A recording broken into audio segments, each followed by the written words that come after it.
was 83. Went away for the weekend, and when I came back on Sunday, the street was covered in water right through here, like a lake.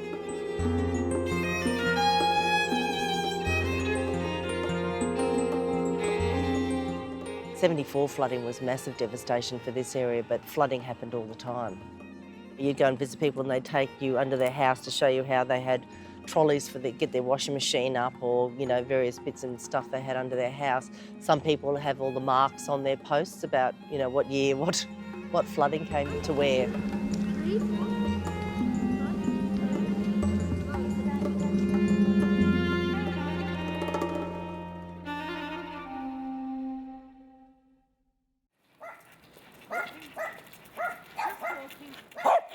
All these houses are new, but they all still flood.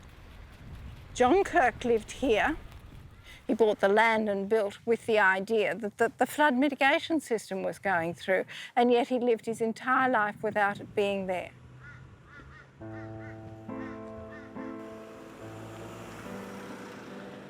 I have lived in this house for over 50 years.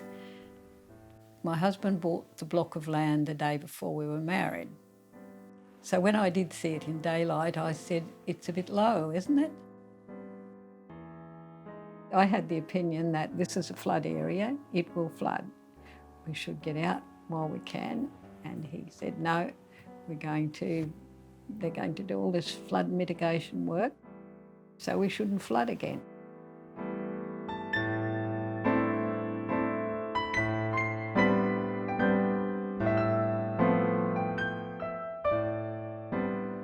Its aims were to get a flood mitigation scheme through, but Maria Tennant wanted us to get a flood mitigation scheme through that we wanted. The creek wasn't accessible to easy movement up and down. It was totally and utterly strewn with garbage, and there were piles of, you know, looked like slag or just stuff getting dumped on the edge of the creek. The community sensed that when they complained about the bad flooding, that the city council, their answer was, well, maybe we've got to turn this creek into a culvert.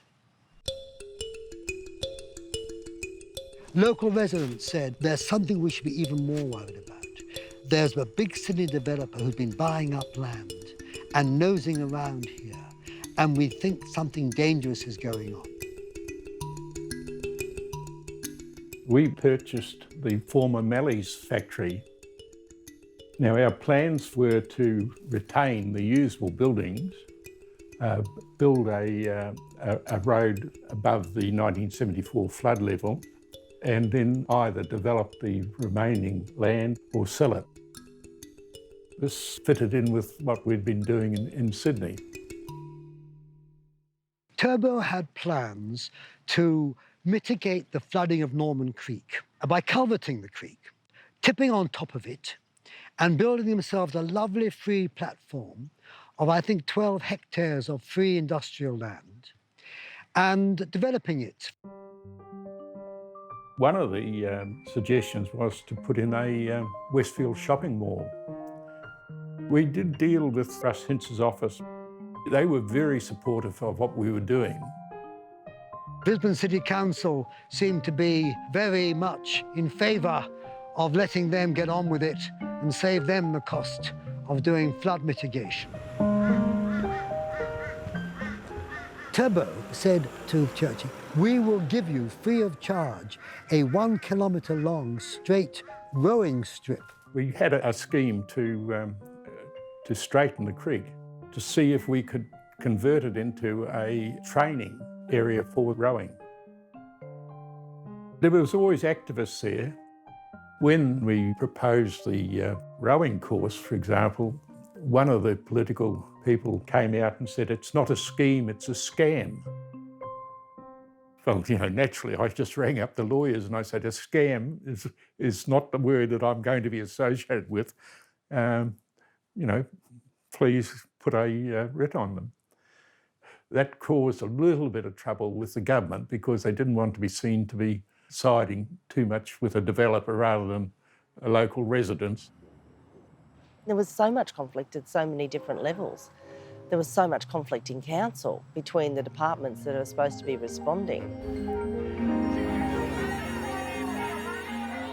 The stock market crashed in October '87, but it took about 2 years before property got badly affected. You know, some things that you were looking at just turned into pipe dreams, and so we didn't continue on once we finished first stage.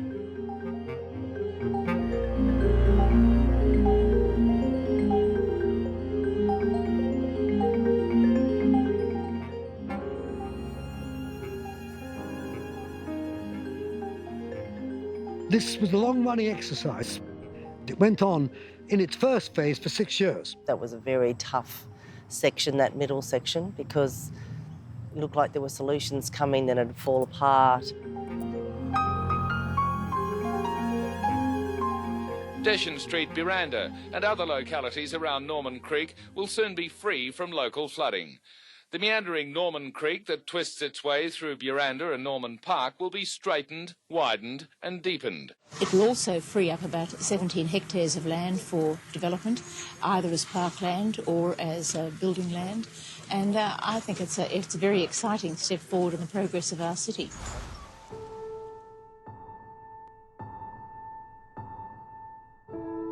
I was very, very concerned about an overpass that was going to link up right through here to Casewell Street on the other side of Norman Creek. We thought anything on the floodplain would contribute to flooding.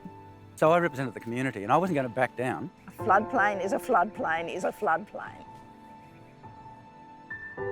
And it transpired that the answer was very, very simple and straightforward.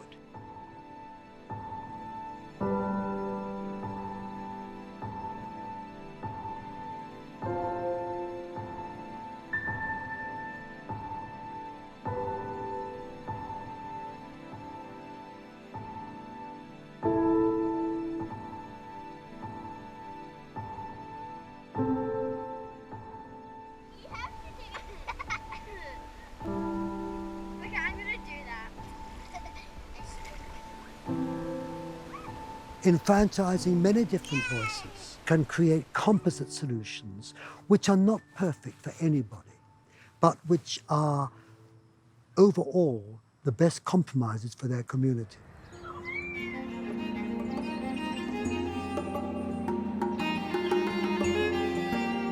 It's a dream come true. The environment having a place alongside the relief of people's misery from being flooded perpetually, and, you know, the creation of a space that's enjoyed by a whole region.